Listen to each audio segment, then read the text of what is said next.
Welcome into the Pop Culture Pile Driver. I am Jason Rossi, and I can be found on that good old Twitter machine at Jason D. Rossi. Most importantly, we can be found at the Pop Culture PD, at Pop Culture PD. It's Pop Culture Pile Driver. How many times do I have to say it? With me, as always, is my tag team partner in the podcast sphere. You can follow him at Billy D2411. Billy D, what's going on? Hello, just got my hair cut. Feeling pretty good, feeling great. Put the shirt on because I couldn't find any of my Celtics stuff. I don't know where the hell it is, so that's why I'm not rocking a sports jersey for this sports podcast. We are talking sports today, Bill, because sports are back.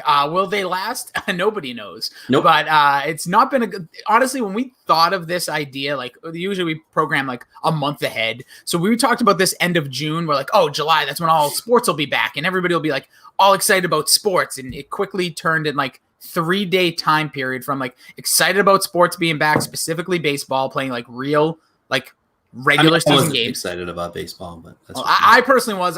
I hated baseball for the last 3 months. As soon as it was back, I went back to that old feeling. It's like an ex-girlfriend.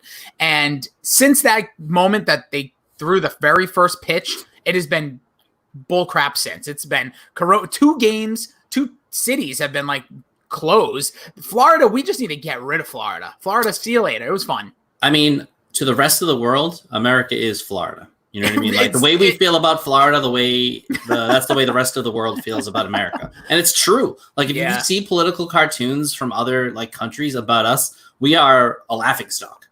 We are a joke of a country right now. Yeah, it's not looking good for the good old US of A from the outside. But you don't F them. But at the same time, like this is the one time it's like it's hard to have a ton of pride. But we're not going to talk politics. We're not Barstool. We're not going there. I know, Billy, you had to make a tough decision not to interview Joe Biden this week as a part of Pop Culture Pile Driver. I know maybe that's something we can get into. We teased ahead, and we got a lot of good response. A lot of people want to hear the top 11 wingbats that ran for president, or crazy people that ran for president. We got the feedback from last week's episode. I think it was just goo. No, I got somebody else to slide in those DMs that was like, dude, that would be hilarious. But I think they were still joking. I don't talk politics, so you can have a guest on for that one. I don't even know who, if I could. I think I would do it for people who ran for California governor. That's pretty good. But yeah, let's jump in before we get into what's on your mind. Last week, we opened up the jukebox for the very first time, and we debuted, Bill, I don't know if you saw the results, but the results came in. We gave up until today for people to vote on what song they wanted to see enter the very first Pop Culture Pile Driver jukebox. It was the year 1999. Bill, what were the 2 songs you nominated one more time? Juvenile, Back That Thing Up, and I Want It That Way by the Backstreet Boys. And Bill, you had one of the winners. I nominated Smooth by Santana featuring Rob Thomas, as well as Kiss Me by Sixpence None the Richer. 52% of the vote went to I Want It That Way. The Backstreet Boys heading in. They will live in infamy. They will be in the annals of time in the Pop Culture Pile Driver jukebox. In second place was Smooth with 28%. Back That Thing Up 13%. Kiss Me getting 9%. That's more than one vote. That makes me happy. Yeah, you got throttled for that take. So I want to say 2 things about it. First of all, I get throttled 90% of the time, especially my history of where I've worked. But I will say this. I believe, and I don't know for sure, that do we call him, like, what do we call Fryer? Like, what do we, Nick? Like, what's his, does he have a gimmick name? Yeah, do we just call him Fryer? I call him Fryer. Okay, we'll go with Fryer. I have a feeling, and I don't know for sure. Tonight's going to be a good night? Nope, not for him. That he's probably used to being picked on. So now that he has the opportunity to pick on somebody else, he's like, I'm going full in on this. Like he'll like tweet things at me randomly, and I'll just be like, what is this dude's deal? I don't get it. I can take it. These shoulders could deal with it all. Listen, we've had these shoulders held up to earth. Oh man, look at him. No, but honestly, I was like, this guy picking, it's like, I never heard of one of these songs. Well, open up your ears, bro. I don't know what to tell you. I don't tell you to program. It was a big song. I know it very, very well, obviously. But if you look back in 1999 and 2000, the movies it was in, the pop culture, it was in. I'm not gonna change his mind, but I will just say that it's not like, oh my god, you got to be crazy. And we get to pick. It's in. And the one thing in there that I don't know if you tweeted out the video you made. I don't know if this is a behind the scenes only that everybody saw when Goo with Baby Goo was out their news dump.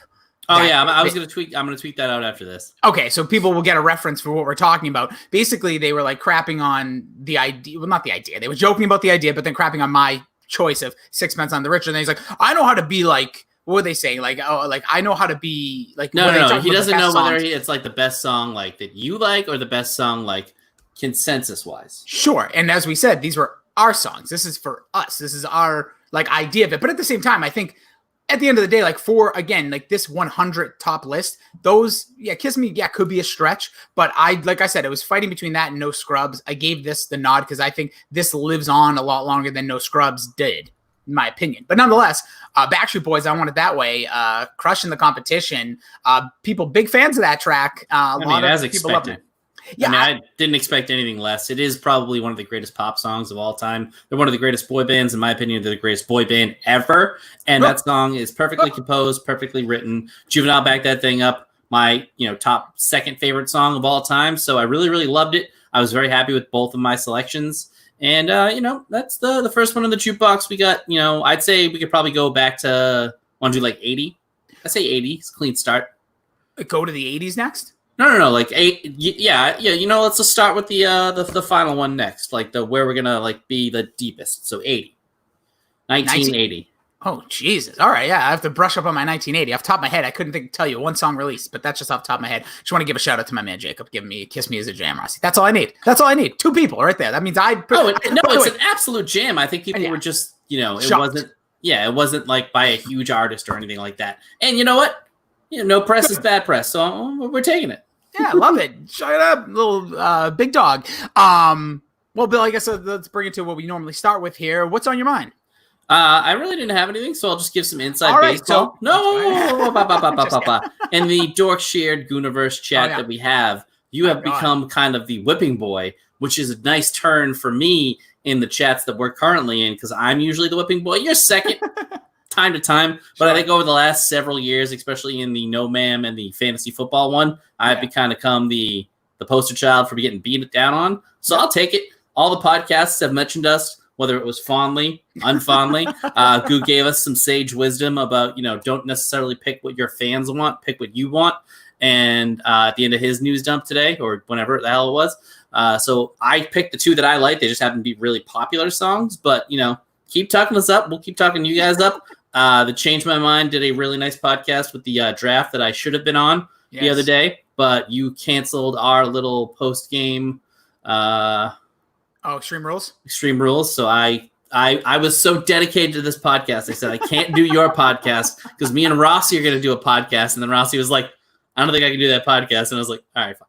Yeah, I screwed you because you would have smoked them because your idea just on Reds, like, honestly, I consider myself like, anybody could, and I shouldn't say that, very talented people, like the short amount of people that we have in the hashtag Dorkshare Gooniverse, could talk up chain restaurants. But when you came up with the reasoning for the ones you would have chosen by the bread, would have absolutely smoked him. The fact that you put Not Your Average Joe's on there, the fact that you had Bertucci's with the hot rolls, they come out, they're not cold, they're not like, they are hot. Smoking. Oh my God. Yeah. Well, I love it. You could obviously have rebuttals anytime, but just everybody on there. I think Davey won, Davey wins them all, the dork rub. But Davies was good. I didn't like his Kelly selection, and I had to school the people on the chat. I think only you and Goo are probably aware of the North Shore, maybe Mac too, the North Shore roast beef. It's a different kind of beef. If you haven't had one, you got to get one. See, I don't like roast beef. You can make that clip out of that, but I've just never been a roast beef guy. Just not for me. You ever seen it? But yeah, I just not a big roast beef person, so I've never had them. But I will say, like, you guys have been obsessed with the roast beefs, but I definitely know the difference between like the super beefs, the double beefs, all that beefy beefness. I have a feeling I would probably really like roast beef too. If I had like a sandwich with like cheese and like sauce, I bet you I would love it. But just never got into it. For me, Bill, one thing that this is a little newsy and a little wrestling talk, which, isn't always top of mind when we start these. But right now, SummerSlam, WWE has been trying to figure things out. They've been doing things in the Performance Center. So people have lost interest a little bit. I think you're one of them to a degree, that there's just been ups and downs when events like their pay-per-views are excellent. I'm a fan no matter what. I think Dave Meltzer says it on a weekly basis. There's nothing more loyal than a wrestling fan. But they're right now scouting because they were supposed to come to Boston. We were supposed to have this big month. We had plans. We had talked behind the scenes. I had a private conversation with a very popular restaurant owner that anybody who knows me or knows anybody that works in radio would know where I'm going with this, but I'm still not going to name names. That was Route 1. that was gonna, Hooters. But that was gonna be doing some events with some no longer with them stars. Anywho, the point is we were gonna do some stuff. We had some things planned, ideas. We didn't have everything hashed out, but we were going to be involved with some events around this. There was going to be an NXT. There was going to be a WrestleCon at the World Trade Center. There was going to be a lot going on in the city of Boston where we emanate. But now that's not happening. And so Vince McMahon is currently scouting and really, it's 3 weeks away from SummerSlam, the biggest party of the summer. Weird tagline for wrestling, by the way. But they're talking about a boat. Ooh, could be anything. Could even be a boat. Or a beach. I'm all I about love that. the beach. Love the beach. I would love to see it. I'd love it to be like back in the day when WCW used to have like the spring break episodes. Anything like that, I'm into. The boat, to me, if they can pull it off and make it look cool, like AEW did a boat episode a few months back on the Jericho Cruise, just kind of looked small. Like, I don't know how to explain. And now everything looks small, but I don't know. I'm into it if they want to do it, but I just was shocked that they're 3 weeks away. They don't know for sure, but they're trying to find 2 locations to potentially film SummerSlam or have SummerSlam. I mean, I'm always a fan of something on water because then you can throw people into that water. So give me the boat. I like the boat. It could be anything. It could even be a boat. It could be. Probably my favorite Family Guy bit. Oh, man, that's a tough one. Somebody actually brought that to my attention right when we were still before the Pop Culture Pile Driver Evolution came about. But somebody said, like, Family Guy bit. It might have been our buddy Blake who said, like, do you like the top 11 Family Guy bits? I'm like, that would be like a bloodbath to get to 11.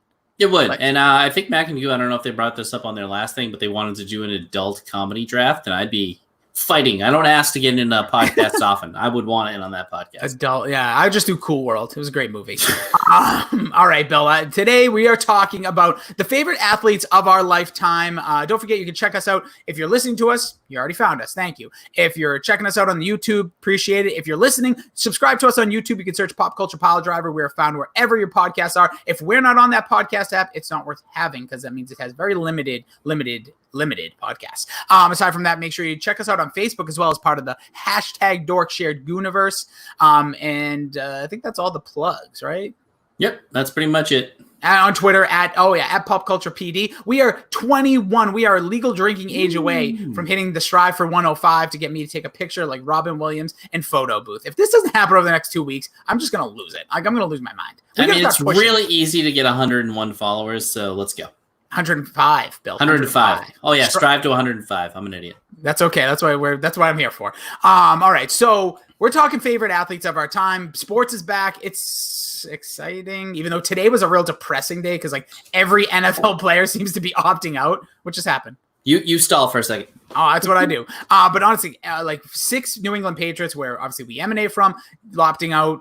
We have players all across the league. I don't know if you saw the story about Marquise Goodwin, who opted out because his wife had 5 miscarriages and he has a 6-month-old child. Like, absolutely, man. Definitely, there's much more important things than playing football to no fans and entertaining us. But at the end of the day, we are looking back now on our favorite athletes. We'll also give you the favorite athletes of the hashtag Dork Shared Gooniverse and share some that people have shared with us on Twitter. We basically just going to run through a sport and just chat about some of our favorites. Let us know your thoughts. Again, at hashtag Pop Culture PD.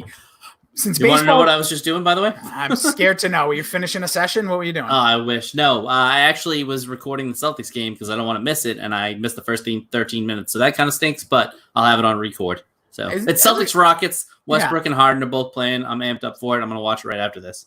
And Kemba's playing, I think, as well, right? Mm-hmm. Yeah. This is like is this the last warm-up game? Yeah.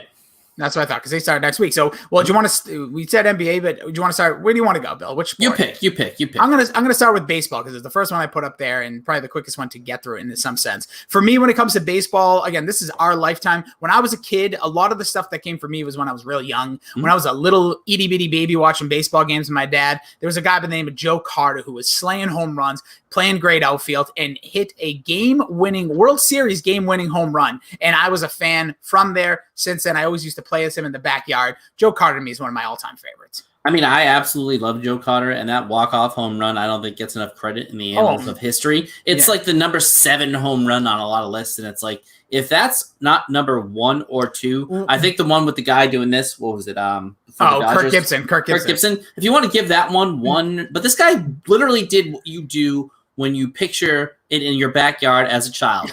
Bottom of the 9th, You're at home with a chance to win the World Series. It wasn't Game 7, but fuck it. It was to win the fucking thing. Yeah. Touch them all, Joe. You'll never hit a bigger home run in your life. No one will. Great. I brought it up to a Boston sports personality one time, and he was like, well, in 1927, there was a guy who hit a walk-off home run in Game 7. No, I was like, it's black and white TV. I don't give a fuck. It was 1950s. It was Bill Mazeroski. That will probably be the greatest home run ever. But the fact that Joe Carter, I've seen this, and it's on he's in the top 10. I'm like, if it's on a top 3, what are we doing? And I know Barry Bonds broke a record. I don't give a fuck. Mark McGwire broke a record. If you want to put those somewhere up there, that's fine. But Joe Carter did, like you just said. And his reaction was amazing. It wasn't. The bat goes. There wasn't bat flips. He was back in jumping ridiculously. Yes, because it was absolute pure joy. Luis Gonzalez hit a game-winning single up the middle in extra innings against the Yankees in the 0-1 World Series. The one time America was like, all right, Yankees, give him this one. And the freaking Diamondbacks beat him. That dude jumps for joy. And that hit's remembered more than the Joe Carter hit. And that's insane to me. Joe Carter, that hit, the play, he was just a lovable guy. I'm not going to try to go overboard on him, but he was not like Manny, because that's so like rarefied air. But he was like that lovable guy he was that the everybody. Toronto Ortiz. Yeah, maybe that's a good way to put it, because everybody liked him. There was no stank on him. There was no like, oh, I hate that guy. He wasn't even like necessarily the best player either, but he was just such a solid baseball player. And that so damn good. Was star-studded, stacked. Devon White, Roberto Alomar, Ricky Henderson, John Olerud, the other Alomar behind the plate, Sandy. They were fucking stacked, and I had a game MLBPA. That was the best fucking game, and I always played with them. It was probably unfair, but it was awesome. They were so fucking nasty.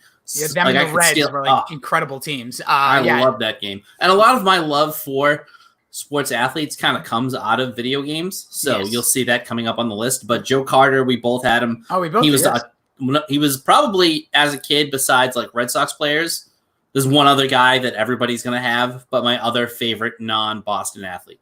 Yeah, so I'll just jump into the next one because it's on both of our lists too. Did it get, especially as a kid of the 90s, was there anybody better to watch, anybody better to emulate because you were all right-handed hitters and you could never swing as good as this guy, especially lefty, Ken Griffey Jr.? I mean, he was probably the pinnacle of childhood in that era. If you didn't like Ken Griffey Jr., if you didn't wear your hat backwards, if you didn't, absolutely love the way he played the game, the strike-shortened season where he was going to tear every record apart, they had a great teams there. They never really won it all, but he was the most fun guy to watch. He was a crazy fielder too. And my favorite pair of sneakers that I will ever own were the Griffeys, and I got them. Was it the swing with the swing extension? I got them, and it was way after he was really good. I got them my freshman year of college, and I was like, I fucking love these sneakers. Yeah, he was the guy that not only he was like the Michael Jordan for baseball. Everybody, he was all over the advertisements. The other thing he had that I think a lot of people, this might be odd to really put the marketing behind, but that Mariners cap, that S with the baseball and the colors, like that was new. That was a very early 90s, mid 90s look where like a lot of even look at like Michael Jordan with the Bulls, that logo had been around for 10, 15 years. Now this was something fresh, new. I just thought they were awesome playing, in the dome at the time where they were. There was so much you could see. He was fast as lightning. He didn't steal as many bases as people remembered in his early career because then he just became like a power hitter. He was on base. He was usually hitting doubles, smacking homers. Loved Ken Griffey. Obviously, as a kid, I've always been a fan of the Cincinnati Reds. Unfortunately, when he went to the Reds, he had good years. People don't really notice it.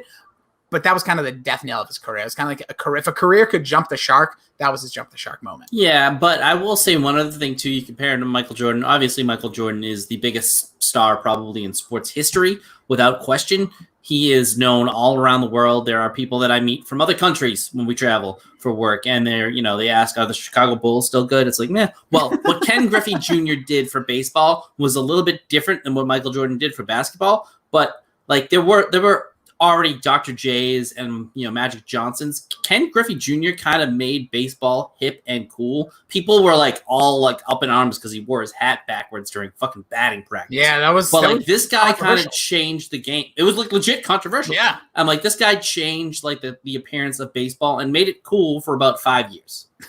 He sure did. I'll just go with the one last one. I think that's on both of our lists. That is the wheeling, dealing. He should be kiss stealing. This guy was the absolute man. One of the friendliest people, post game, everything, never too angry. Pedro Martinez. Was there anybody cooler than Pedro Martinez? I loved Pedro, and somebody said this, and I always say it. When he started, it was like a Patriots game in its prime.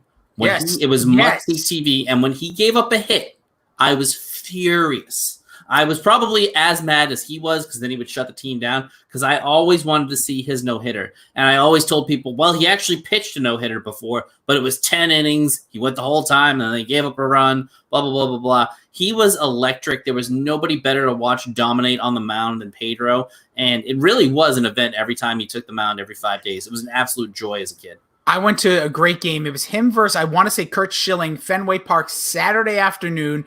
I believe the Red Sox lost 1-0 due to a Carlos Baerga home run off Pedro in like the second inning. And I believe they both went either 8 or 9 total, Schilling and Pedro. One of the best pitching performances I've ever seen, probably the best pitching performance I saw live. But just like what a spectacle. Like you said, a lot of the names you're going to continue to see are guys I paid or begged my dad to get tickets to see. Pedro Martinez signing with the Red Sox was absolutely on that list. I'll just segue into the next guy of Manny Ramirez. Real quick. Two of the greatest things I've ever seen. Hopefully this was going to be a quick thing, but I just got to say his duel against Clemens in Yankee Stadium where Trot hit the only run of the game. That was amazing. And then the 99, I think it was AL Divisional Series where he came out of the bullpen against Cleveland Indians. Do you remember where you were? I remember exactly where I were. I was in my friend Jared's like little tiny ass room. He had bunk beds. We were all huddled around the TV, and it was unreal to watch. And my other favorite guy, I'll just shout out real quick. He's not on the list, but he definitely was up there, and I just thought of him right now as a bolt of lightning. Troy O'Leary was one of my favorite players growing up too. He was my favorite Red Sox. Him and Mike Greenwell. I didn't put them as my favorite athletes, but I love Troy O'Leary because I think when you're from Boston, like you always have star players on the team, but you find those like Crit guys, dirt dog, if you would. But like all the sports teams, like for even the Celtics, like D Brown. I remember loving D Brown. But we'll get into that. But I agree with you. I think wherever you're from, whatever your hometown team is, you always love the like dirt dog, lunch pail guy. Yeah, you just because you're like I could kind of maybe be him, or maybe I'm him on my T-ball team. But yeah, I loved it. Just quickly to Manny, when the Red Sox signed Manny Ramirez, I was begging. So you had Pedro, you had Manny. It was incredible. It was the turn of the century, and I was begging my dad to get me tickets. I'm like, we gotta go to I used to go to like 6, 7, maybe between 6 and 10 Red Sox games a year. My dad worked for a company that got free tickets. So like Manny was must see. Once met Manny Ramirez actually after a game. My dad worked in a company worked in a building that we had to help them like him get into the building after. We saw Hideo Nomo when he was on the team, and Manny strolled in, smelled like a gajillion dollars, literally smelled like money. I've never thought money smelled good until I smelled Manny Ramirez wearing a tight shirt, not a real physically fit man either. Really weird that his career ended with like steroids and he'll probably never get in the Hall of Fame because he was just kind of like I don't know, like a couple. He wasn't cut, but he was pretty massive. Yeah, he was thick, but he wasn't like he probably didn't really work the core or really lift a ton of weights. He probably just had such a good swing and had such like pliability to him. My favorite right-handed swing, without a doubt. That's going to be a tough. Albert Pujols has a massively good right swing, but either way, we're talking about some of the best players and guys you paid to see and wanted to see. Even when he was with Cleveland, I remember going to Cleveland once with my dad and also seeing him, Jim Thome, like what a lineup. You want to wrap up baseball? You have a couple guys on here. All right, I'll just hammer through them real quick. Derek Jeter, I mean, not a lot of people around here are fans of Derek Jeter, but I always liked Derek Jeter. I like the way he played. His dive into the stands was not only warranted, but heroic. And then growing up... I'm not even arguing that. That's so growing up as a kid, Mo Vaughn was like a mythical creature for me. I loved Mo Vaughn growing up. He was my first like real athlete that like he was good. I was young. I liked baseball. And I remember my dad won tickets on WEEI to be the first in line to get his autograph. And it was the night that he flipped his car over on the way home from the Foxy Lady. Oh, you told me the story. So we didn't get to do it. And then they had a restart. And then they had another contest for the first in line. So technically I was second in line. But I have his autographed rookie card somewhere in my mother's house, buried in the back. But I loved Mo Vaughn. He was really great. And he hit one of the longest home runs I've ever seen in my life. He hit where the scoreboard is now in Fenway Park. An absolute missile. Yeah, I obviously we can debate that Ted Williams chair all day long, but Mo Vaughn hit a smoker. I know what you're talking about. There was just straight center. It's like that is gone. That's forever. That ball may still be going. And he had like that weird like hunch over. I call him the hunchback of Notre Dame. He had the lefty swing. His his arm, I emulated as a kid because I used to suck at baseball, by the way. But I used to take my knee pad off because I wore knee pads because I have bad knees, even as a kid, and I would put it on my arm and I would take hits. And I would always my coach would be like, "Why do you hover?" I was a righty, so I was like, "Why is he hover over the plate?" I'm like, "Oh, I love Mo Vaughn." But I would really just do it to take the hit on the arm.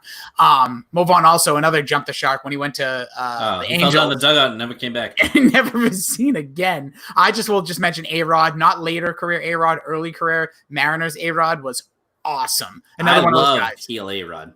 Him calling out, I got it on the Yankees. I loved heel A-Rod. Oh yeah, well he was the perfect guy to hate. Like Derek Jeter wasn't hateable. He was just you hated because he was good and he was against you. But A-Rod was like the biggest douche for like a 5-year stretch. There couldn't have been a worse freaking guy. Better to hate. But we'll jump in quickly to NHL. This one should be quick. For me, it was Mike Modano was one of my favorites. I'm a Dallas Stars fan since I was a kid. Why? A lot of people, like you said, video games could be a reason. For me, I got a Dallas Stars hat when I was 4 years old, and I became a Dallas Stars fan. So Mike Modano was that guy playing NHL 93, 94, playing a lot as Mike Modano. He was speedster, great guy, and just awesome player, like in the NHL. Like, what a freaking guy. And I remember begging my dad again to go see the Stars when they came to town. Saw him several times. Mike Modano, by far, one of the guys that I remember as a kid, begging to see. I'll rattle off a couple quick ones. Mariusz Tchaikovsky was a big one for me when I was little because I built a team around him in one of the NHL games. I always loved Team Mussolini and Jaromir Jagr just because of the early NHL days of playing those games. You're going to mention the goalie, so I'll talk about him a little bit when we get to him. But my big guy, and he is just centered around my dad. My dad has a huge influence on my Boston sports fandom. And Cam Neely, it was my first interview as a person in media. And he was dedicating a hospital to his dead mother for cancer. Geez. And I had to ask him if he was going to fire Peter Chiarelli in 2010 before they even won the fucking the cup. So it was such a surreal moment to interview one of my childhood heroes. And I only saw him for a little bit. I probably watched vividly maybe a season or two of him, but I had watched highlights forever. I just loved his grit and the way he played the game, the 50 goals and 50 games season. He was just kind of, a boss out on the ice. And another quick one that I will mention is Marc Savard. I was really sad I never get to see his career finish out. He was the crispest. I don't watch a ton of NHL like I did for a little while, but he was the best passer I'd ever seen. Oh, Marc Savard. Marc Savard will go down as one of the biggest what ifs for Boston sports. Obviously, a lot of things have gone well. Only one cup, should have potentially had up to 3. But Marc Savard and Chara were the turnaround moment. Great young core with the Boston Bruins. And Marc Savard, when that hit, everything just so ugly. And was never able to play again. That's so sad when you think about it. And I've interviewed him plenty of times. I could probably call him right now. I know he's in my phone somewhere. But yeah, that's a real bright. Oh, please, we can play that game. I have some very interesting numbers in my phone. I don't know if they still work. A lot of these guys change their numbers quite often. But I will tell you, when you guys came to LensCrafters asking me to go to a Bruins game, and this was before they signed Chara or Savard. This is a true quote. I was I refuse to go to a Bruins game because they're just there to sell popcorn and beer. Until they sign those two guys, the quote was, you'd have to pay me to go. What a douche. All right. For me, just to go through, and I know we both had this guy when it comes to the Bruins. I think, dirt dog type that turned into a superstar is Patrice Bergeron. When he first came up, he was 19.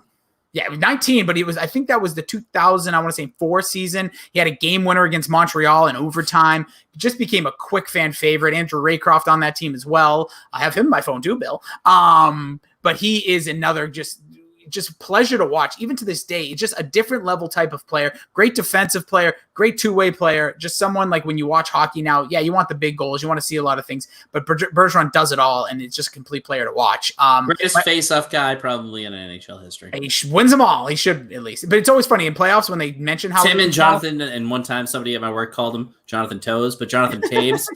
They're probably two of the best defensive-minded centers who also are great overall centers that you're watching in at the NHL, because back in the day there was Oates and obviously Gretzky, just unreal offensive centers. This is like having another defenseman on your team at all times. He is one of the most versatile players. He's always up for the Selke Award. Every year it's him and Toes again. Him and Taves. Yeah. But they just dominate that part of the game. And to me, being a hockey player is so impressive. The fact that he was playing with broken ribs in the series that they almost beat the Hawks in.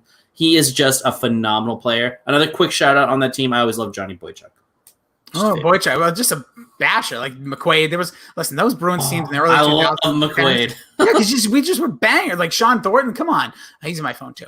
All right, so my last one just for hockey, Dominic Hasek, the Dominator. When I was a kid, I just remember when I played like street hockey and stuff, I'd always want to be the goalie to say I was either Ole the goalie or I was Goldberg, also from Mighty Duck shout out. But realistically, to me, it was all about being Dominic Hasek. This guy was insane for the Sabres. He was the goalie, I think, when we were like of that age, because he just was incredible, and that team never did anything either.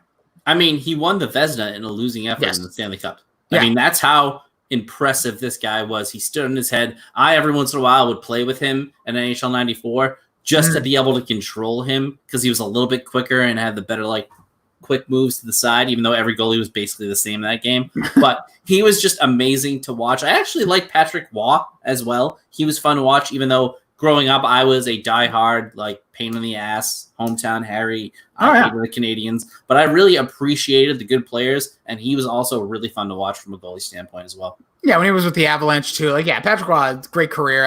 He wasn't one of those guys that jumped off the page to me as much. Also, Jim Carrey. I'll just always mention him because I just like the name. All right, let's jump into, we'll go NFL next, Bill. For me, I'm going to kick it off with the guy that in the modern era that I paid to see. Like, you usually got a lot of free things, but this one I actually paid money to go see the Detroit Lions to see Calvin Johnson. I think the best and he's the most underrated receiver of the last 20, 30 years of the modern era, because we've had some unbelievably really great receivers with the Randy Moss, the Terrell Owens. I think he's right there with those guys. Otherworldly talent, does it all fast, cross the middle, drop it to him. He was just awesome to watch, especially in 2010, 2011, 2012, 13. Just an incredible player. He needs to thank his lucky stars they got Matt Stafford when they did. And the thing about him that I think makes him a little less recognizable is he was probably the most talented receiver in the league for 5-6 years, but he wasn't a diva. No, never was. Never. You never hear anything about him. You never heard a quote. He's now done. I think he's a CBD guy now. Well, if you look at his career and why he retired, it makes a lot of sense. He took a lot of big hits. He's a very concussed person. So I can see why he called it quits early. Everybody thought he was he's going to retire for 2 years and then join the Patriots. No, but when you watch his highlights, he was a man among boys. He's kind of like Julio Jones before Julio Jones was Julio. You know what I mean? Julio Jones now is the receiver you would build in a lab. But I think Calvin Johnson was that, but he just, he was in Detroit. They didn't win a lot. They never really did anything. They got Matthew Stafford, and then you kind of saw him just going up and getting balls. But he really just didn't, he wasn't throw me the damn ball. He's just I'm Megatron. You see me on Thanksgiving, and that's about it. Honestly, that's a really good point. There was not a lot of prime time when it came to the Detroit Lions. Obviously, fantasy and all that aside, you weren't paying a ton of attention. But I think when I look at the best that I've seen, and watched and analyzed, physical receivers, I got to give T.O. that number one spot. But I think Calvin Johnson's number two, because he was never afraid of the big hits. He would go up and contest people. Randy Moss is a freak of nature, but he's nowhere near the type of athlete as these guys. He never was give me a 2-yard in and I'll smash a guy, give him a huge stiff arm. Even Julio Jones, he's close. Oh no, Julio's done that. No, he is, but I'd say he's close to Calvin Johnson, a tier even above Julio, because I think he's just more physically, and maybe it was just because he was more healthy, because Julio Jones has missed a ton of time in his career. Yeah, I think that Calvin Johnson's definitely the more freak athlete, but I think Julio is just a bigger physical specimen with the same amount of speed. We'll have to pull there 40 times, but either way, Calvin Johnson, just awesome player. Yeah, phenomenal. One of the super highlights, and we'll just get to another one real quick. I'll just throw out Barry Sanders. A Thanksgiving Day classic. Him and Emmitt Smith growing up, two of my favorite players. I remember the day I came home with an Emmitt Smith jersey, and my dad kind of was just is this my son? He's depressed, depressed. I have the headliners of those guys. My first love of any sport athlete ever, and it was because of Madden 94, and Madden's become a big part of my life recently in more ways than one. But I will not say anything bad about Madden anymore. Randall Cunningham in Madden 94 was unreal. I love this guy. He was so fast. I could literally play my dad and beat him 50-0, but I would legitimately beat him 150-0 because the scoreboard would only be double digits. And I could just like pace back and forth with Cunningham all day long, either throw a touchdown or run for a touchdown. And then in real life, you see the highlights playing behind me. He was the human highlight reel. He was kind of Lamar Jackson before Lamar Jackson, before any of these guys. You know, there was a couple of, there was the guy from the Vikings who was a bit of a rambling man from Grambling. I forget his name. Oh, you're talking about Fran Tarkington? Fran Tarkington was kind of like that scrambling guy. But Randall Cunningham, go and look at some of his ridiculous runs, but even more, his throws, kind of that Patrick Mahomes where he's like running out of his mind to one side of the field and then just chucks it completely across his body into the arms of a running receiver.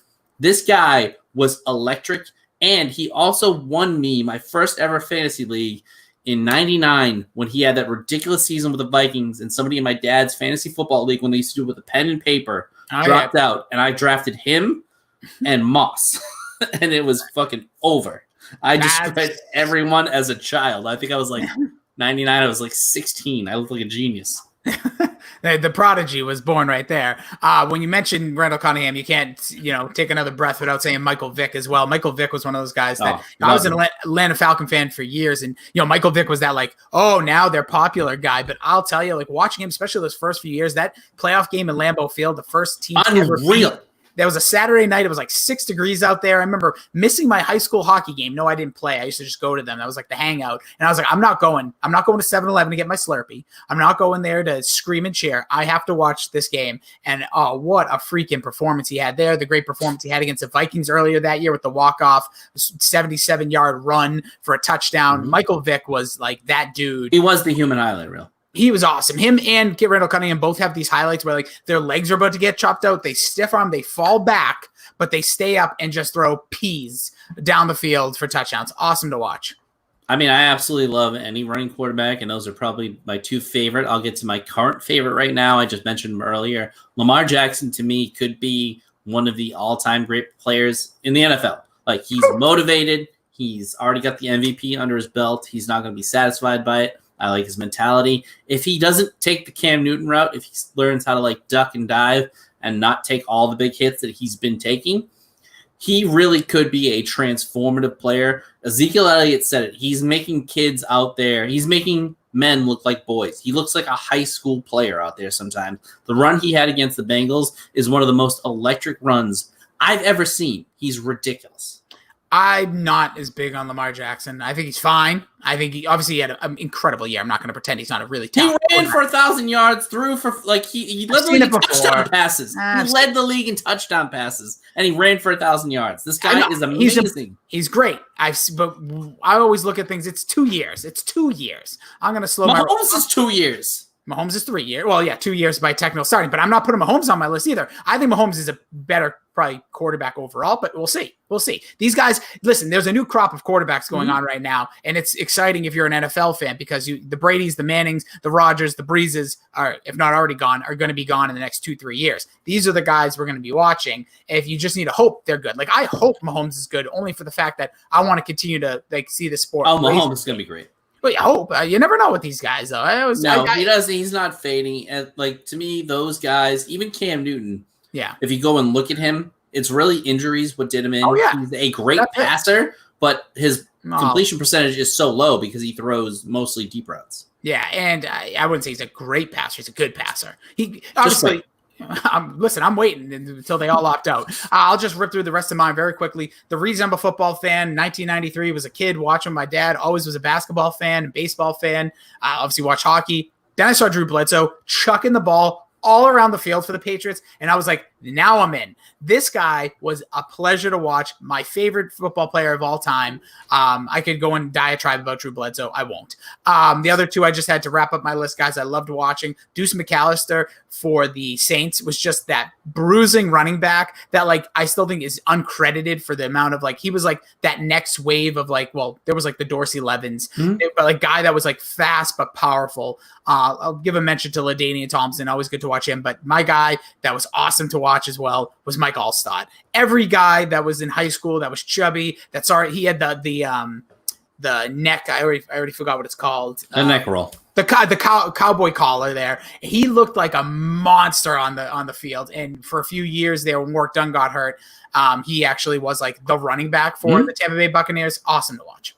I loved him. I love Drew Bledsoe. If you need some good Drew Bledsoe highlights, go watch the 6-minute cut of him just carving up the Vikings for the most completions or the most attempts ever in a game. Both. I loved him. He was my first love. It took me a while to learn how to love Tom Brady just because of how much I liked him. Yeah. But Curtis, my favorite Martin, was incredible back in the day. Deion Sanders was another guy in fucking Madden 94 where if you got the ball with him on a kick return, he was gone. It was really tough to pick a ball off with him in that game, but Neon Deion, watching him anytime he was on the field, it was electric. Just go watch his returns. There's like a 6-minute cut of every one of his returns, whether it be a kick return or a pick. He is just like, you give it to him, and then he beats everybody, and then he just starts dancing at about the 20-yard line. It's unreal. And then Tony Romo, I love a pretty quarterback. He was a pretty quarterback. He got a bad rap, got injured a lot. I think he gets panned as a really bad clutch quarterback, but when you look at his clutch stats, he's actually really, really good.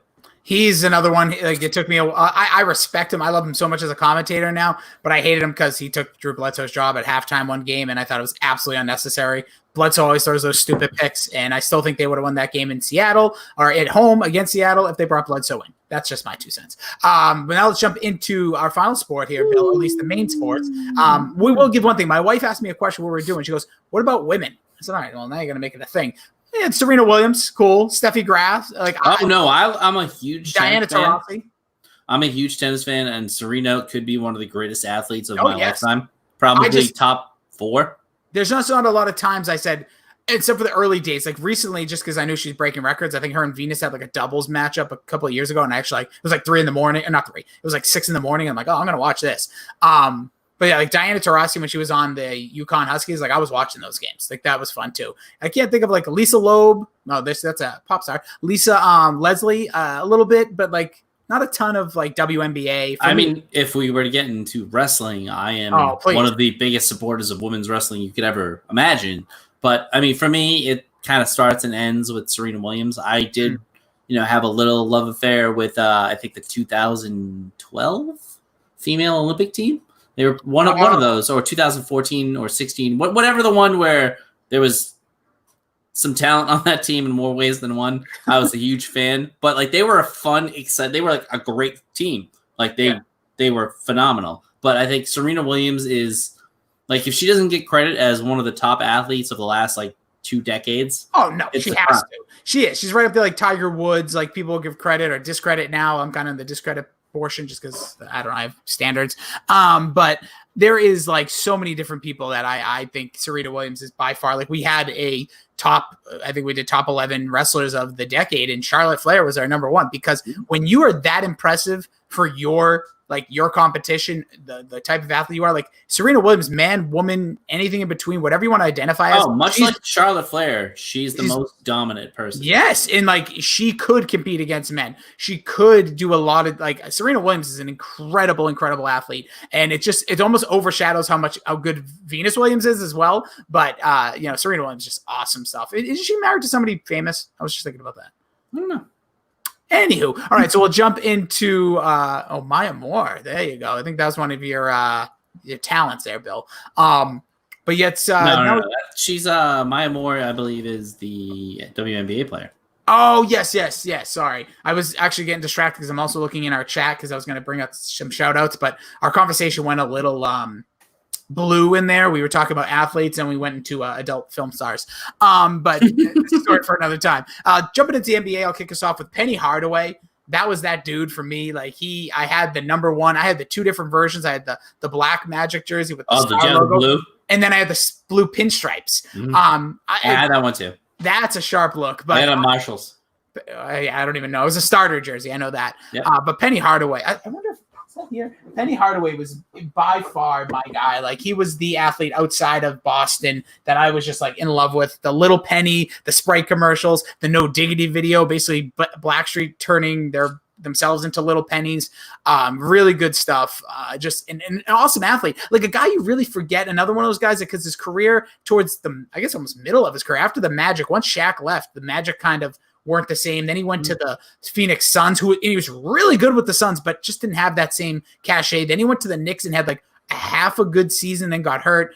And then things just kind of spiraled out for a lot of like athletes when they get into their 30s. But I just loved Penny. Those 93, 94 Magic teams, like he was Kobe to me before Kobe. Obviously, Kobe, much better player. But like to me, that was the guy. I mean, growing up, I was bred and fed, Larry Bird. Mm-hmm. I can vividly remember one Larry Bird game as a child. I remember like being at home and everybody gathering around the TV to watch, but I never remember him playing. I vividly remember my dad playing highlights for years and years after. And I became a huge Celtics fan because of that. And I would have to like beg my parents to get what the station I would later work at, Fox Sports, whatever the hell it was at the time, to watch like Sherman Douglas. And I would say he is my favorite player of all time in the NBA. It's Dana Barros. It's kind of a weird one. He was just like a short guy, obviously. He went to BC High, kind of a local-ish guy. I even followed him when he was, on the Sixers, like because of, his ties to this area. And I love this man. I tagged him in a post, like, who's your favorite NBA player? And he responded like back to me. And now like I comment on his stuff and he comments back. I love Dana Barros. At one point he held the record for most threes in a row. I think he still holds like the shooting percentage records for like every Boston Celtic. He was just awesome. I just loved a little guy shooting threes. He wore number 11 because of Drew Bledsoe. That was my favorite number. Yes. And he wore it. So I love Dana Barros. Super nice guy. I've never met him personally, but he seems like a cool dude. And like I just love the way he played, just like that little guy with a lot of heart. I'll give you a confirmation. He is a good guy because he went to several of the basketball camps that took place in Everett with Pat Bradley, Everett prodigy, who went to Arkansas. Never made it to the NBA, but Dana Barros was at 2 camps. The only thing I didn't like playing skins. I'm a chubster when I was a kid, and he once told me, he just came over to me and he's like, all right, man, like you got, like he was my coach. Like we had like, he split drills. It was basketball camps. And he came over to me at one point. And he just said like, all right, we're skins on that. And I was like, so he could probably tell I was like super uncomfortable. He was like, hey man, show him what you're made of. And I'll never forget that. He's like, show him what you're made of. I was like, well, I'm made of a lot of dough, but it was a great comment. Love Dana Barros for that. Honestly didn't remember that till you just said, I never met him in person. Like, I think I did. Then boom, that memory came back. I have people that can back me up on that story too. But then I probably played the worst game ever. Oh, wait a second. We're already done with football and I didn't mention Ty Law. I got to go back to Ty Law. He was my password before it became like too short to be like the password Ty Law 24. So yep. All of those are now gone. But Ty Law, besides Randall Cunningham, hands down my favorite athlete. I met him in person. They say never meet your heroes. I met him. Couldn't have been a nicer guy. Like the greatest guy ever. Just a sweetheart of a dude. A dominant player. When they asked him, he told us the story at the Super Bowl one time. Brag. I was at the Super Bowl with him. And it was amazing. He was like, yeah, they asked me who I was covering in the Super Bowl. I was like, Ty Law. Doesn't fucking matter. And I was like, I fucking love this guy. Yeah, Ty Law is a character. Him and Troy Brown have really great stories from that like time frame of the Patriots. Played together for 8 years, I believe. Just awesome stuff. He's a great guy. Obviously, the same thing like you said. Don't meet your heroes. Drew Bledsoe, met him, loved him, nicest guy. We can talk about bands another time, but other players for me when it came to the NBA, Larry Johnson, Grandma Ma. Come on, there was no him and Sean Kemp were like I feel like the same player. Dude, but Sean Kemp was an idol for me. I can't believe I didn't even remember him. Those two, like literally in my mind, are the same player. A lot of these players also were the headliners. I mentioned it earlier when you're talking, like when I had all the headliners of players, and those guys were there, Marcus Camby. But I thought of those two players of just dominant, like power forwards of what like older power forwards now, like LeBron James is a power forward, but he's a guard. But like power forwards then were like not your big go-to players, but like dominant defender, or really strong defenders, big body, muscular, and can dunk through their dunks looked like Space Jam because they had 2 hands. They would massively like almost break the rim every time, especially Sean Kemp. He was much leaner than Larry Johnson, but man, these two players were just great to watch. I kind of put them in that same category because I just remember them vividly together. I mean, you just mentioned Marcus Camby, and when I was little, there was a video game with Bernard King, and I actually became a Bernard King fan because of this, because he was 21 and he was about the size of Marcus Camby, and I was enamored with Marcus Camby because of his good run at UMass. So I used to pretend that Bernard King was Marcus Camby. I'll just one I know that's on both of our lists. Being here from Boston, you mentioned Larry Bird. Only it's sadly my real memory of Larry Bird playing. I didn't go to this game, but I remember watching on TV. I saw him a couple times because I went to early or late '80s, early '90s games. Pacers game. The game that I didn't see. That's not even the one that comes to mind. It was the playoff game where Reggie Lewis passed out and collapsed on the court, and then eventually passed. Like I think his anniversary of his death was like today a week yesterday. ago. Yeah. Yeah. But I remember Larry Bird like coming over and watching there's nothing more sad than watching a concerned athlete's face when something happened, like the whole Gordon Hayward situation. If you watching all the members of the team, like looking on, you see them looking at it, the camera's not focusing on it. Very sad moment. But when it comes to Celtics, I think, the modern generation, Paul Pierce, he's the guy. Like he is the Celtic. He might be like, obviously there's Larry Bird, there's McHale, but like lifetime Celtic, like through and through. Obviously he went to play for like 3 other teams at the end, but he is like I don't know how to explain it. Like he wasn't ever the best player in the NBA. He may not even been a top 5 player in the NBA ever, but he was just so good and he represented this city so damn well because we were such a shit team for years, but he was always like entertaining to watch until he started getting those superstar calls. And obviously once the Big 3 Part 2 happened.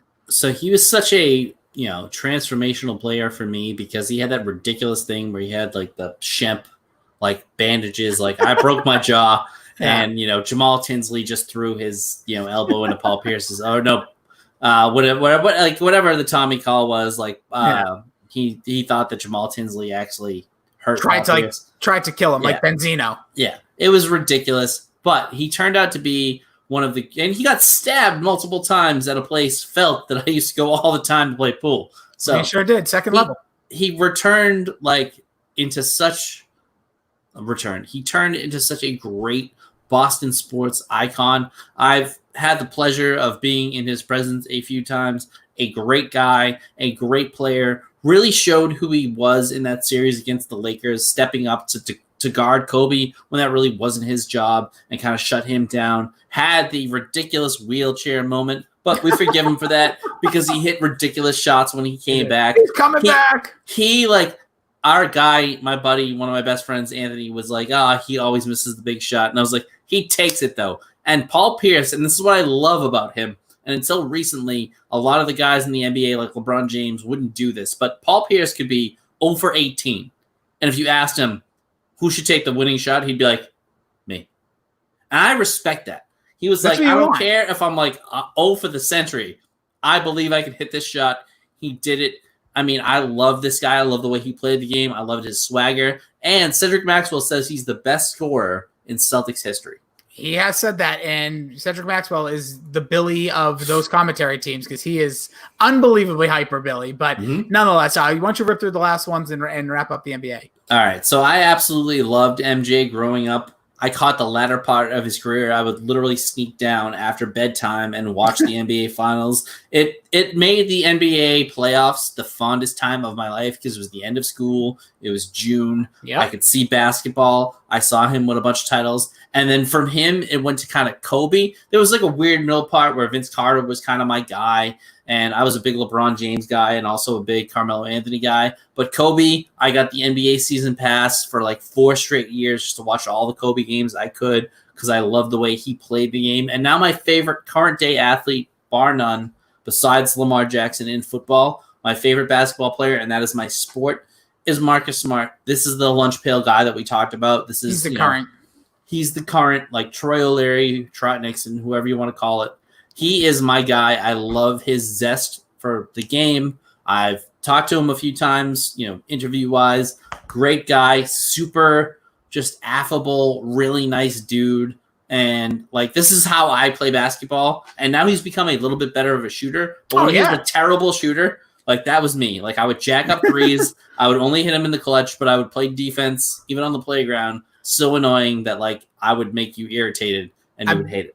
And I believe he has a Celtic record for the most 3-pointers in a game. I was there. I was at that game. And I was with our buddy, Jimmy Holland. And I was like, stop shooting. Stop shooting. You only hit him in the 4th quarter. And he was just nailing them all. It was amazing. I loved it.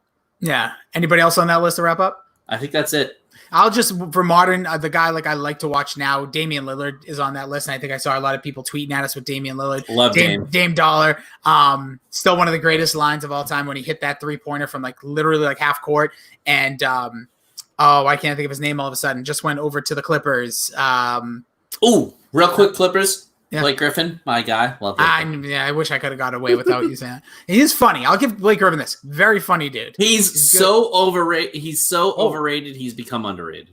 Yeah, but I just think he's funny. Like, he's genuinely like a funny. No, he's legit a funny dude. Yeah, on the roast of Alec Baldwin, he was great.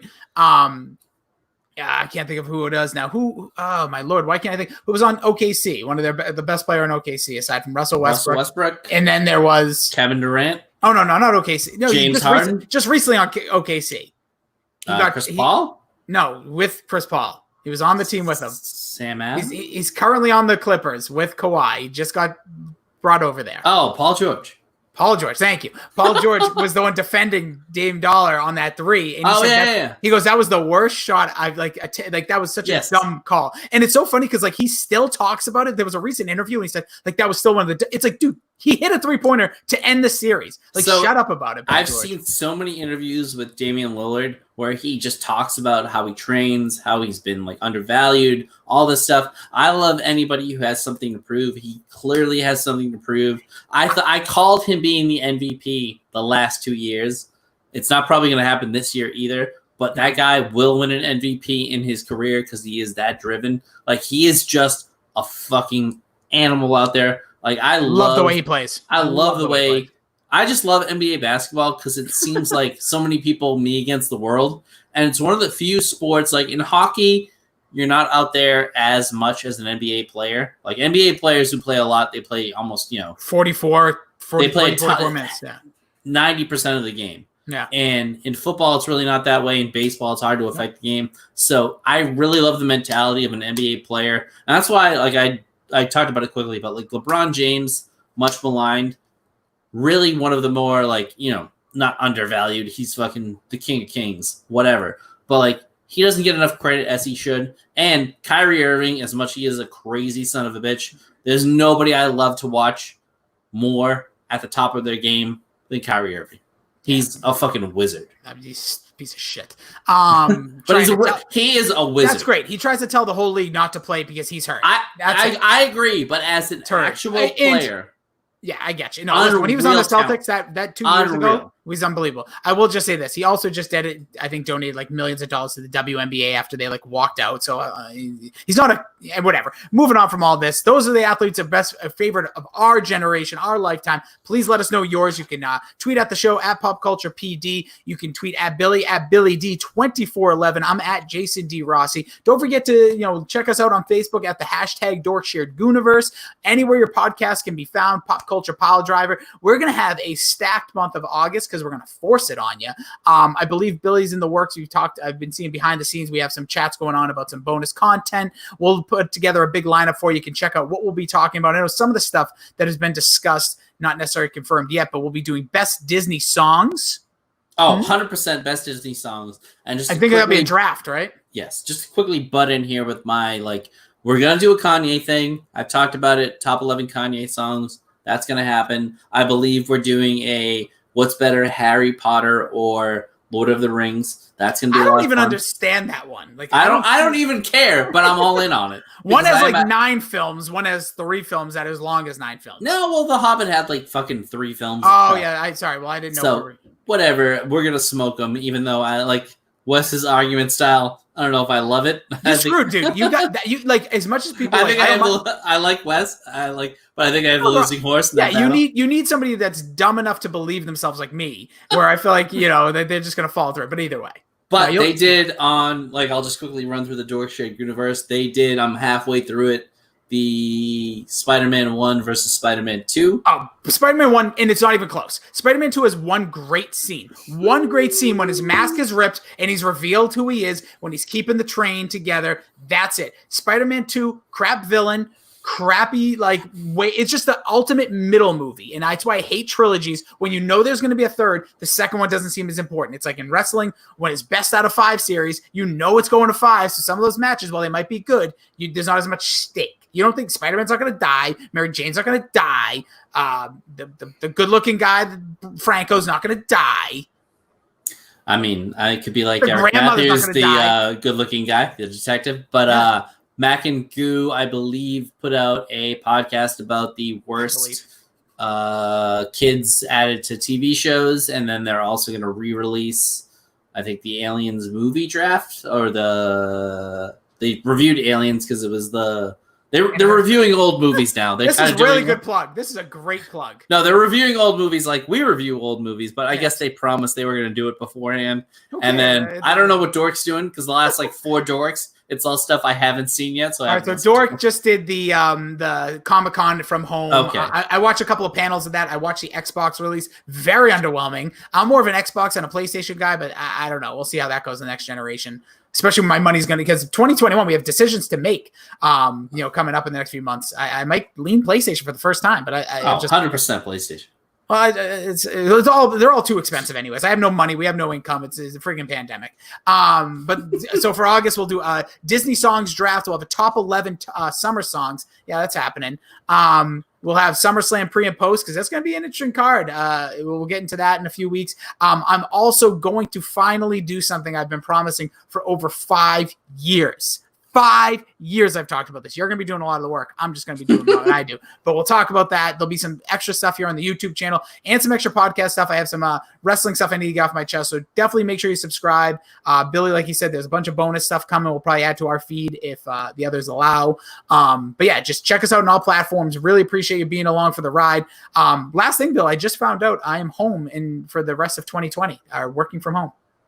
Oh, all right. That's not too bad. I am actually going back into the office very soon. Like within weeks, days, months? Days. Interesting. Like consistently or back and forth, you think? No, consistently. I think I'm going to be one of the guys who's back in there consistently, but I kind of miss it. I miss the camaraderie of being around like my friends that work, but I'm happy to do it. And, I'm all about, getting back to normal if it's safe. Absolutely, yeah. Obviously, be safe, be cautious. But no, it's definitely exciting to be around, other safe-minded people. But yeah, good luck with that. Yeah, so that's kind of interesting. So hopefully more content. Going to kind of choose my time a little more wisely, especially with this, because this is such a good outlet and fun. Like this is what we do it for. And appreciate you guys being along for the ride. Again, you can follow at BillyD2411, at Jason D. Rossi, at Pop Culture PD. Make sure you subscribe wherever you're yes, Billy, please. Quick thing. Oh, do you have something else? No, like you didn't ask me about my drink. I just assumed it was alcoholic lemonade or urine. No, dude, I ordered Casamigos. Dude, this is the only drink I've had all night, and it's halfway done. Well, tequila gets that going. I will say we can talk tequilas all day because two things I've become really fond of or good at understanding. Tequila is one, wine is another, but tequila, Casamigos, wow. I haven't had an alcoholic beverage because of a medical condition. Listen to what I'm saying. A medical condition I've been dealing with, and I've had half a margarita, and I am in the tank. But Casamigos is delicious. To me, there's a great ghost tequila if you like a little spice, but not spicy like hot, but like spice flavor. I highly recommend. And then there is why can't I'm drawing a blank? I can see the bottle and everything. My wife would kill me. I like not Cabo. This is awful. I'm not even drunk. I'm just laughing at you, and I'm trying to think of the freaking. Oh, Herradura, amazing tequila. Herradura. That's kind of like a like the Colts logo, kind of like a horseshoe. Anywho, but yeah, so that's our tequila talk for the day. Bill, anything else you want to get off your chest? Definitely not. You want to take that shirt off? There we go. If you're on the stream right now, you'll see Bill's chest hair, baby. All right. We will be back next week, and we'll, again, follow along.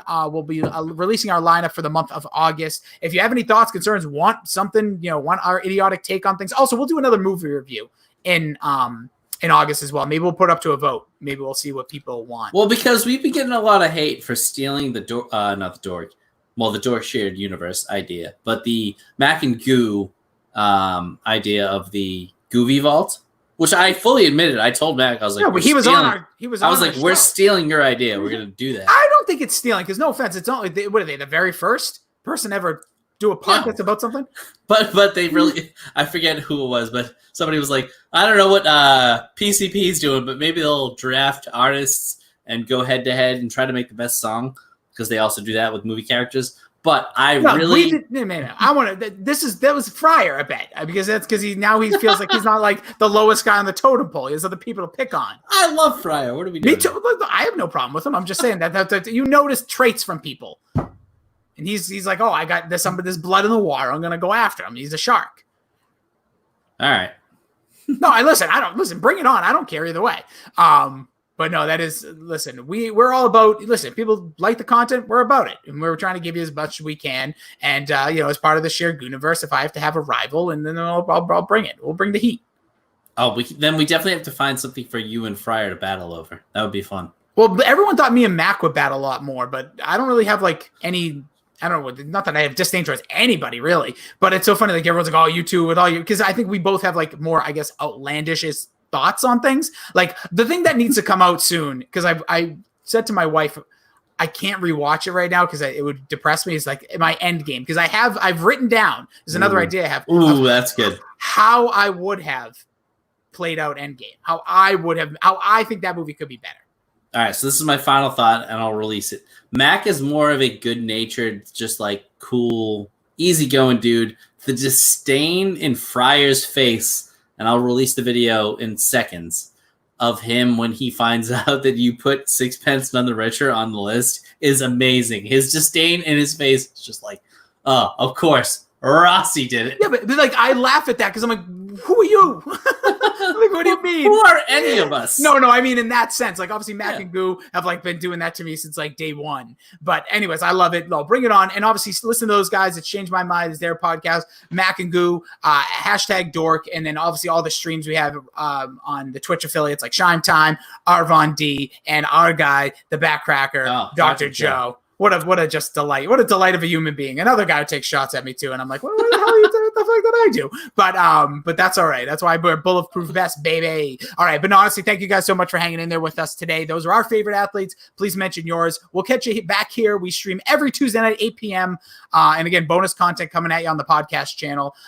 Bill, are you sure you have nothing else to get off your chest or any other plugs or anything else you want to do that fires me up right before I'm about to go to bed? Yep. Nope. And Bill, I'm not into this broadcast, though. I see a nipple. No.